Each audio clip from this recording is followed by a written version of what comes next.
I want to hear about Sovereign Shoe's opinions of Russia. Shoe scoop. Shoe, you need a hit of Burnett first. Put him in, coach. We're gonna make a separate podcast called Shoes Coup, not sponsored by anyone. Shoes coup. Welcome to another episode of Bourbon and Data Breaches, where we cover 5 of the most interesting data breaches from this last week and one of our favorite bourbons. I'm Steve. Michael. Divya. Frank. Shoe. Howdy, I'm Shoe. Where the fuck's Tom? Where is Tom? He's all right. He's somewhere. All right. He'll be back. Well, Divya, what do you have for us this week? Thank you guys. So starting with the first story, this has been making the rounds all over the internet. And the headline reads, "This is really, really bad. Lapsus gang claims Okta hack."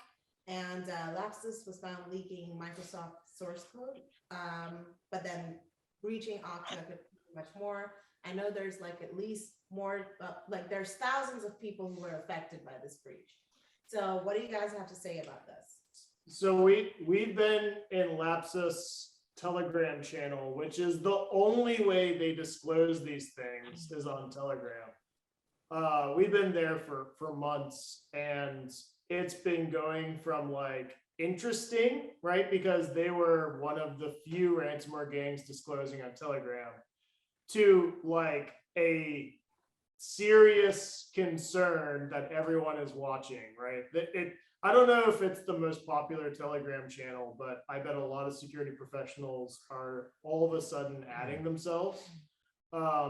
Obviously, Okta, if you're in charge of authentication being breached, that's a major issue, and it's probably causing the same level of concern as like Log4j did near the end of last year. I think this whole thing is changing. Like every day there's something new. Okta put out a statement that Okta had a Zoom call with security professionals. Now apparently the gang threw one of its members under the bus and turned him over to law enforcement. Just a crazy story all around. Yeah, I think I can tell you from having conversations with folks in the industry that there's a lot of belief that you can automate people out of the process. And we've spoken about that a lot. And Okta is one of the names that comes up when people talk about doing exactly that. And you can't take away the reliance on other people to do their job or to do their part. You can only shift it and or concentrate it, as much as you want, or distribute it as much as you want. And so I'm not saying that they weren't a safe bet. They were an industry vendor for some of the top programs in the country. Almost everybody's using them, and rightly so. But you expect a little bit better on the disclosure side. And certainly nobody's immune. Nobody's immune, even if you think that some vendor is going to magically save you from other breaches exactly of that sort. They themselves are going to be victims of exactly the same thing. Yeah, there's Okta is throughout the whole history here of security, there's been times where companies tried to roll up their security to 1 or 2 companies. And we saw that with Secure ID back in the day. And now we have Auth0 and Okta, who are trying to be the big names in single sign-on. And with Okta being potentially breached, it's pretty serious. Yeah. I think for a lot of people, it makes it a little bit less abstract. So people think of security and then they think of, well, what can I do? And then they hear about a company like Okta, the leader, the highest market cap, everything else, and they get breached too. Yep. Yeah. I think that if you take a look at Okta, like I like Okta, they seem like a good company, but I never trusted the model of like, I have a very serious problem and it's called authentication and authorization and account takeover. And I'm just going to give it to you and inherently trust that you're going to handle it better than me. That may be the case, but it doesn't remove the problem. And with Okta being breached, everyone that's done that, right, they're sleeping soundly. They now have to realize that, oh no, like authentication is still a problem. And maybe like we don't have a silver bullet here where we just outsource it to Okta. Instead, maybe we do have to do the groundwork of educating employees, setting up good passwords, good password management, good policies. Like security's hard, and just SSO for somebody else is easy. And I think we're seeing the problem with that. And then, you probably already know how I feel about it, but I don't know if somebody wants to comment on the disclosure chain here from their, Okta's initial comments to where we find ourselves today. Because if you're doing what Steve's talking about and you're distributing, or you are the party to whom that risk is being distributed, when you know there's an issue, I think that you have a responsibility around disclosure that's slightly higher than some other services. I mean, it should be automated, right? Like we're not there, we're nowhere close to there. But if I am trusting you with authentication, you should be like automatically pushing to me any issue with that. That's very important points for both of you, because I did work in a company that did say, we're going to outsource everything to Okta and not pay attention.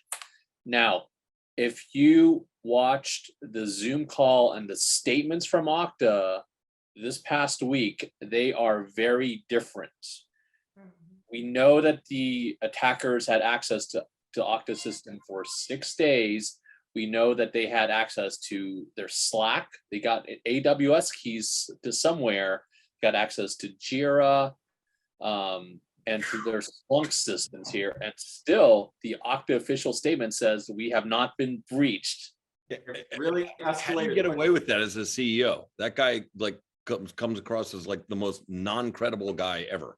Yeah, and So- people and security professionals were on the Zoom call saying the guy, there have been a lot of tweets about that Zoom call, and I'm not going to say that Okta doesn't have a problem, but I'm not going to say Okta doesn't have a problem.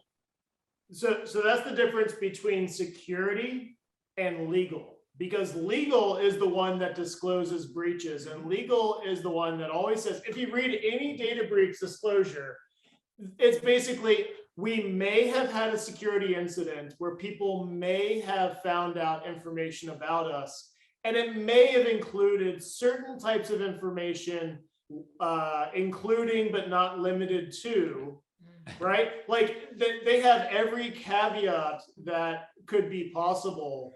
And so they build it to not share information. The whole point of legal with a breach is don't say anything that could open you up to additional liability. But that's the exact opposite of security. So you have two warring factions. One is, do we want to limit our after the fact liability? And two, do we want to do right by our customers and actually inform them as to how they can protect themselves? And they choose the first. But even just hearing him repeat, a mockery of that statement, all I can hear in my head is, we'll call that a half hour. Right. Yeah.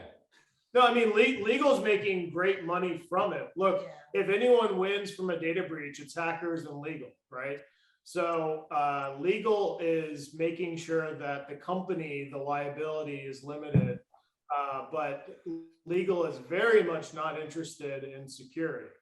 That's not something that they care about. We're moving on to story number 2, guys. So story number 2 is regarding Conti. So there's been an update where the ransomware gang, their decryptor is leaked, and I think it was leaked by this Twitter account called Conti Leaks, who is They leaked the Yes. the chat logs. yes, as the well. whole Yeah. thing. Is Conti new? Conti Leaks. No. No, Conti's, Sanjay's the market leader. yeah, Conti. Guys, I'm literally just joking. I'm just trying to add some levity to a Friday. A So Fernet Friday. There you go. who were able to access the link that Conti Leaks put on his tweet, were able to download the decryptor and everything. What does this mean for Conti? So this is huge. Conti is one of the most prevalent ransomware gangs out there. they've infected some major players. They've made about $1 billion plus since I think 2017 from ransoms.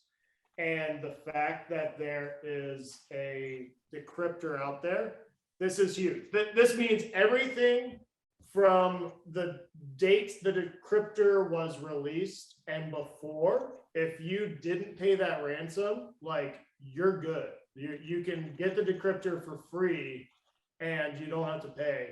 Now, they will rapidly change the code and the decryptor, but this throws potentially billions of dollars of ransoms out the window. It looks like they are bleeding out, but you know, you should always assume they have the ability to find new ways to keep going. As far as I'm concerned, they are still as active and dangerous as ever. Of course, but the thing to your point is, right, they make their money by being able to be more agile than larger organizations, right? And then bringing down larger organizations because they're swift. But as they grow and their own infrastructure grows and their own people grows, what do they have? They have insider threat risk, right? They have distribution risk. They have the same thing as any other organization. And so as they start to kind of bloat and swell and take on more and more cash and more affiliates, it's much harder to keep everybody in line. Well, Right. I will remind everyone that this is directly the effect of Russia invading Ukraine. Look, 100%. 100%. ransomware, people that are involved in these gangs reside in two countries, Russia and Ukraine, primarily. And basically, when Russia invaded Ukraine, all of these cyber criminal organizations had this infighting.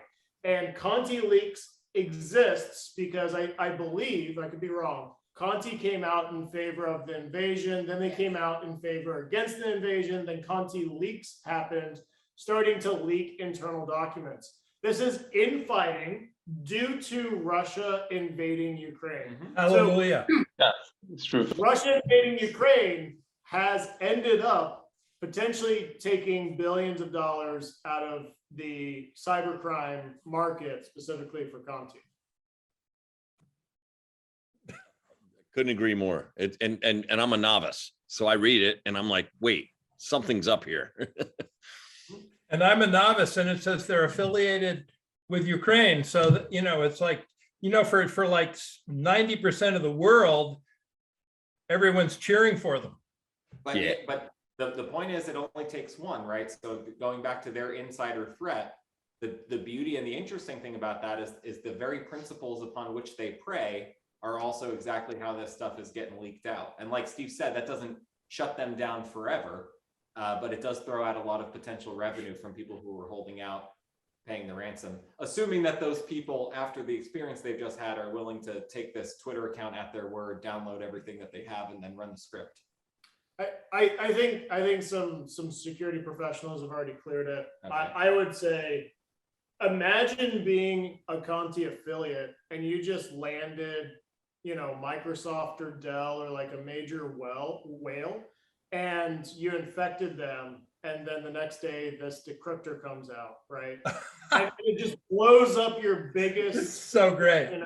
Biggest deal of the year. Yeah, like You were just about to make your quarter. The deal of the Exactly. year, you're man. about to make your year. You're about to hit accelerators. You know that Conti affiliates are treated like salespeople, Right. and they have a quota, and they clock in and clock out, and they're hunting whales, right? And imagine if, you know, Conti Leaks just blew up your whole quarter. Right.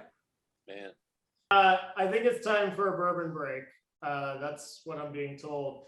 So today we have Cecil plus Coleman equals Pursuit United. Pursuit United is a blended straight bourbon whiskey. The label says that it's an adventure in bold flavors. So this was a birthday gift. This was well recommended. I don't know if it was a double gold winner, but it was highly recommended. 108 proof, 54% alcohol. And I believe it came in somewhere around 50 or 60 for the bottle. So certainly a higher end bourbon, a higher price. Divya, what do we know about this bourbon? Okay, so for this bourbon, I went to their website and I was redirected over here, and it says that it's a blend of mash bills from 3 different distilleries in 3 different states. The small batch blend of straight bourbon whiskeys was created with partnerships to build a new flagship expression. It's bottled at 108 proof, 54% alcohol, and they say that their tasting notes are aromas of caramelized sugar, honeycomb, sweet corn, mulling spices, and natural cocoa. And then it says initial wave of brown sugar and honey transitions into a malted chocolate ball and citrus tea, and it finishes with a gradual progression of spicy orange marmalades. I feel like it's sourced. It's confusing because it's 3 sources. They're clearly doing some blending. They may do some additional aging. Yeah. Oh, this is actually in partnership with Bardstown. Isn't that one of the ones that you're familiar with, Shu? I am familiar, yes. Yeah. So like Bardstown has a really good reputation. This came highly recommended. And it's delicious. It's a great bourbon. You know, I would say that the aroma notes are there-ish. I mean, it's sweet, it's mild, it's like caramelized sugar. The flavor is great. The flavor is very upfront, enjoyable. It's smooth for 108. So it's a sipping bourbon. Finishes pretty quick, so it's not like a long lingering. It's not like Garrison Brothers where you're tasting it for the next 3 days. So yeah, this is a great bourbon. Really enjoying it. It is on the pricier side, but if you are looking for a good sipping bourbon, this is a pretty reliable one if you can find it and you're willing to pay the price. Describe it, please, Steve. So it's not corny at all. It's sweet or semi-sweet. I'm getting a lot of honey on it. So honey, medium oak, and then there is some burn. The burn's a little lingering, but it's 108. So what do you expect?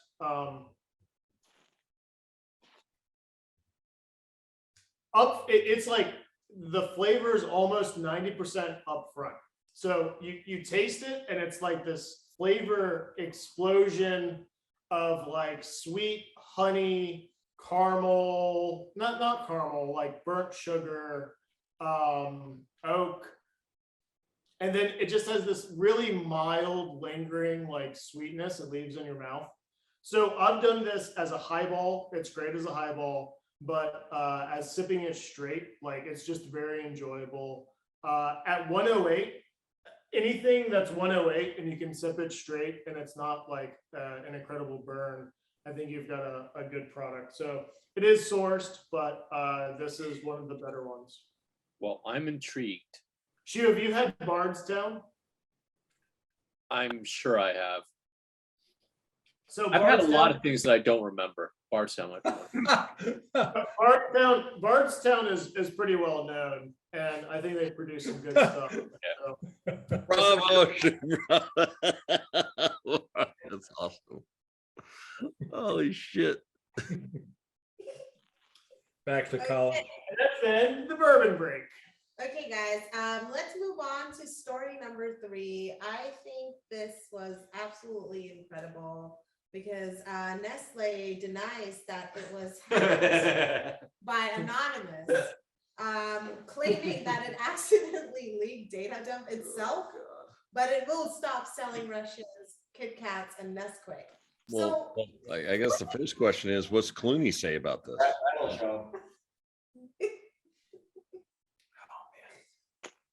They're one of the companies that's famously kept their operations in Russia going almost full bore.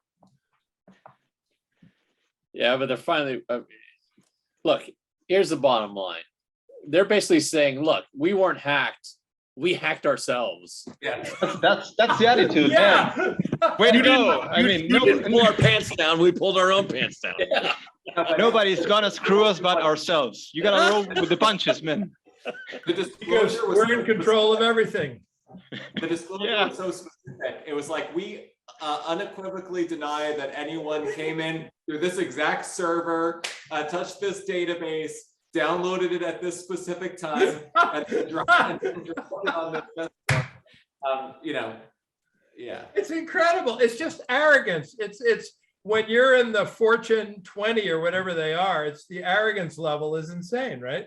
Now, clearly, that's got to have an insurance payout reason. Like, if I'm thinking about it, that's not just being an a-hole. You've got to have a really good, compelling reason why you would make a jerk of yourself like that publicly, and it's got to be, there's got to be some kind of like liability insurance issue if they were hacked or something versus they just messed up. Yeah, it's errors and omissions Right. versus cyber. I bet their errors and omissions was like $1 billion. And their That's right. cyber It is. I'm sure it is. Yeah. They're like, what if, crazy idea, what if we hacked ourselves and leaked our own data? Well, listen, man, Appalachia is expensive enough. You know what I mean? I don't need it to go up another 75 cents because these Look, That's true. Yeah. jerks. Modern can't- problems require modern solutions. Yes. but bottom line is the Russians are hurting due to their lack of Kit Kats. And that's And going, Nestle. that's Yeah. gonna be the turning point in the war. It is. No more Yeah. Kit Kats. They're accelerating their path to becoming a vassal state of China. Vodka. Swear to God, man. Break me up a piece of that nothing because you invaded a sovereign All nation. right, number 4. Speaking of sovereign things, I just want to reiterate sovereign Oh, citizens. You're canceled. That's it. That's it. We The know committee has whatever you're spoken. saying. Yeah. Whatever you're saying, just assume. Assume we already left. Yeah. All right, number 4. No. We're making No. the I want to do shoes 6 degrees of cooch. How many Shoes coup. is shoe from a coup? Like Shoe from a coup. shoe is 4 degrees or less from like the Malaysian army taking over their own country. I just love that he's ready to play second base. Like he's like, put me in the game, coach. Like he's got his jersey on. Coup advice. Yeah. Football season, man. Yeah. All right, fine. Football, play fucking safety. I don't give a shit. Q-tip for the day. Insulting. Yeah, your Q-tip for the day, make sure you use end-to-end encryption or else the guys can find out your messages. Use Signal. Okay, guys, moving on to story number 4. The fuck is an ecopreneur? I don't know. It's Oh my not- God. It's woke speak. Jesus, give me a fucking break. Story number 4, equally as good, I would say. So, Can we keep the shoes coos though? Yeah. Is that the cold open? I think it is. I think it is 6 degrees. 6 degrees of shoes coos. Hey, I got my ham radio right here. We could talk. Story number 4 off the ground. Jew. Go to story number Jew, 5. this is a message to you. I toast you with Fernet. Come on, where's the bottle? I'm pretty deep into this. It's ball. about to. Yeah. Bottoms up. Please No, down add the neck. Jew, down add the some, neck. add some Coke. Put some Coke on that. Do it for me. No. No, not add some Coke. Cocaine is illegal. Just hit it hard. Early in the day or night, man. Go for it. Wow. We don't care how many shoulders you pull. You can't take coke into the US for legal. Story number 4. That stuff's intense. Story number 4. Story number 4, you guys. So one of my, this is my second favorite story of the evening. TransUnion South Africa was hacked, and attackers say that password was set as password. A lot of spicy comments on this one. So what do you guys have to say about this Well, story? Wait, say about so I it. shouldn't use that. I shouldn't say that. Like that shouldn't be my password. I have so many things to say about the story. I'm gonna go last. So Shu, Franco, somebody. I have couldn't a- even- I have a serious question. Really serious question. Should we call them hackers this time? What's the point? No, They're barely social engineering.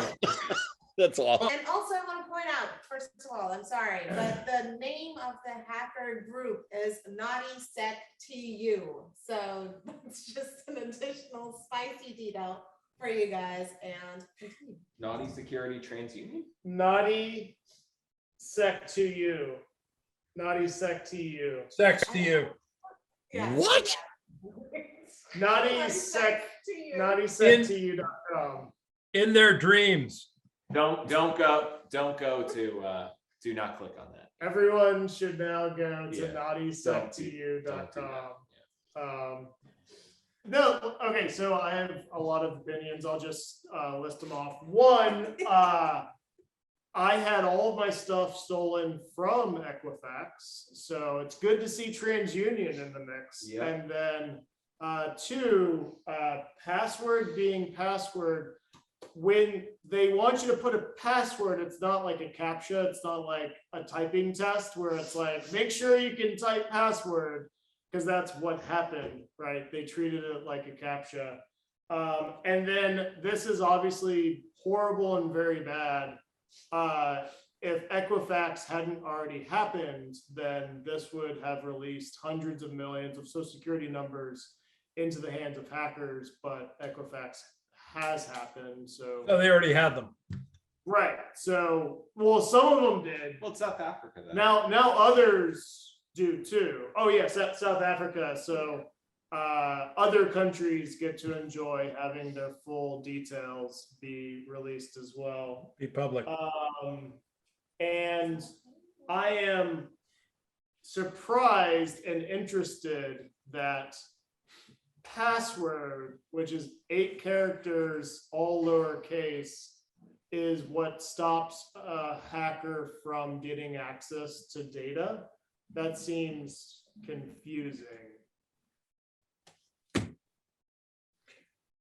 Well, in a brute force attack, it takes what, 1 second to break that one? Well, no, the image that Divya sent Yeah, out. Wes. Yeah. I mean, the image that Divya sent out this week, we've seen it 100 times, but it's true, right? Oh yeah, the chart of how The many chart, characters- exactly. The chart is great. The chart, Yeah. exactly. So, you know, The most commonly used passwords are password, sex, and God. And So password 123. guys, I don't use God in my. doing a brute I'll tell you that. force, you didn't even need a 2 more tries. You're pretty much there. So I have a question on this though. Yeah. So I noticed that after the whole NVIDIA breach and all that, this is a problem in these big organizations where people, even in NVIDIA, they had passwords set as NVIDIA 3D ready to work. And you have all these security trainings, all these protocols. What the hell is going on? Well, People are lazy. security trainings don't work, and lectures don't lead to habit change. When was the last time you were lectured into doing something different? The answer is never. It's So- all the Spider-Mans pointing at each other, right? Because the Yeah. company's like, it's on you to make a strong password, and the employees are like, it's on you to secure me, and then the company's pointing towards the vendors, and it's like, it's on you to protect me, and then the vendors are on it's on you to make sure you use our software right. And so it's just a big circle of people pointing at each other, and then meanwhile, people are sneaking in and out and taking whatever they want. It's very frustrating. I feel like whoever used the password of password didn't understand that the internet's a dangerous place, right? It's a basic comprehension. There's certain people out there that look at the internet and it's like, yeah, it's fun TikToks and dance videos. and I just use password as password because it's easy to remember. And then there's other people that have interacted with a hacker and said, the internet's a very dangerous place. I'm going to use like a 1,200 character password and hope that it's not hacked in the next year, right? So there's two extremes, and this person was on one of them. No, I agree. Last story of the evening, guys. So this is about HubSpot, and it's crazy. Stop. So HubSpot data breach compromises data of top cryptocurrency investment platforms. Whoops. The data of crypto investors on BlockFi, Circle, NYDIG, and others can be leveraged by hackers to launch phishing, smishing, and vishing attacks. Now, Phishing. you got unhackable infrastructure, right? You can't hack the blockchain, but you can hack the hell out of all the people operating Exactly. the blockchain because it's super easy. So I do want to point out that this is a breach that, like compromised the customer data of 30 of its clients, and also that I think the hacker accessed all this information because somebody in the company was given wrong access to a super admin position. So this is how that manifested. So what are you guys' thoughts on this? Yeah, it's a bummer. I think Mike just summarized it. Like the blockchain is unhackable, but when it's operated by people, it's totally hackable. You better start training for the fishing party. That's right. Let's go fishing. Oh, man. This is super concerning because Oh, my God. if you're any distributed finance company, you have to do marketing. Mhm. And what if that marketing ends up making you vulnerable? Like your whole premise is you're unhackable, Right. right? And all of their assets are online, which means all of their assets are stealable, right? Like that's the problem. If you hack a crypto exchange, you can take everything, right? To the point that like the business has to shut down. This has happened before. It has. And it's incredibly concerning when you rely on a third party, right? Like this just shows third party risk can lead to potentially billions of dollars worth of, and so the threat actor stole from HubSpot, and they stole names, emails, mailing address, phone numbers, and other client data, which means that they can send you the most sticky, spear-phishingly speary email from HubSpot, right? Like they can say, hey, dear customer, It's company official. Yeah. dear customer, you are our customer. Here's everything we know about you. Please click this link, and then they're in, right? And you'll click. So I think the key is, look, phishing by itself is not an aggressive entry point, but phishing with knowledge you shouldn't have. Phishing with asynchronous knowledge, asymmetric knowledge is incredibly effective. And the only way to inoculate yourself against that is to know what the hackers know. Because otherwise you might say, okay, it's my phone number, it's my address, it's my name, who cares? But all in conjunction with one another, plus another piece of information, which is who you do your crypto banking with, is a recipe for disaster. Because really all they have to do is stylize it in exactly the same way as you're used to seeing other marketing emails, and you're done. So if they stole all that client data, it says and other information, I guarantee they have an account number. Probably. And the most convincing item, like Paul, if I was your bank and I told you your account number, how likely are you to believe I'm actually your bank? Yep. Pretty high. Yeah. So there's the metadata in this situation is potentially more disastrous. Like I can find out your home address, but I can't find out your crypto account number very easily. No, it's, but, and what it's underscoring again and again is the weak link. I mean, because what they can do is deploy it against people who don't Yep. quite understand it, right? And so they The- get the nailed. weak They link just is click. people. They click. It's not the blockchain. No. It's not Web3. It's the people. It's the people. Power to the people. No, it's crazy. What's really interesting about both these stories with Okta and HubSpot is that both, like, you know, Okta was, when Okta got breached, a bunch of other big companies got breached, like Samsung and Ubisoft, all that kind of stuff. In this case, HubSpot was like a HubSpot employee was breached. So that's what's crazy to me is that, you know, like you can breach a HubSpot employee and get all the information of all the cryptocurrency providers in your CRM system. And then, you know, like the hackers have access to it without it being the fault of. One employee. If you've ever had a problem with Salesforce or HubSpot, not to pick on Salesforce, but you know that their number one go-to strategy is not to explain to you how to fix the problem, Yes. right? What do they say? Give me admin privileges. I'm going to get in there and I'm going to fix it because I know our system so much better than you. Exactly. Well, if that's Really? how things end up, that's tough. It's the road to ruin. That sounds familiar. Yeah, Fairly exactly. recent. Stephen, Yeah. Give me admin privileges, give me FTP access, and then I will diagnose your problem for you. Mhm. It's a FTP. broken model. Yeah. It's a broken model. Didn't somebody ask us for that last week? It's like, give me admin privileges and I'll automate you out of the process and you'll be doomed.